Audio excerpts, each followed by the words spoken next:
የምንገኘው ያለነው ለገጣፎ ውስጥ ነው። ሲሲዲ ሪል ስቴት እዚህ የመኖሪያ ሰፈር ውስጥ በርካታ የኪነ ጥበብ ሰዎች፣ አትሌቶች፣ ዶክተሮች፣ ፓይለቶች ከተለያየ ሙያ መስክ በርካታ ኢትዮጵያኖች ተፋቅረው ይኖራሉ። ትንሿ ኢትዮጵያ በሉት።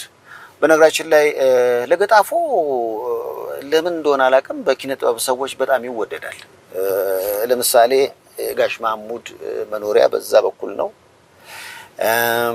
ኤፍሬም ታምሩም እዛጋ ነው።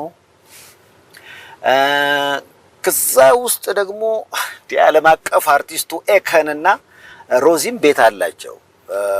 እሱ ብቻ አይደለም፣ ዶቃ ፊልሟን በአማዞን የለቀቀችው ማህደር አሰፋም እዚሁ ጣፎ ጥግ ላይ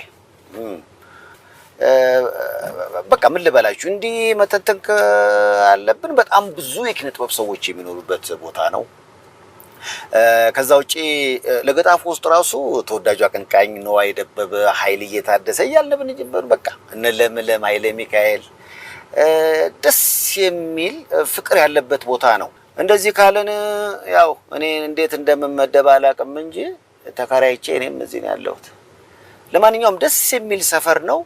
ካለው አጠቃላይ እንቅስቃሴ አንፃር ቤቨርሊ ሂልሳዊ ባህሪ ያለው እንደ አሜሪካኖቹና ይሄ ጣፎ ሂልስ ይባላል።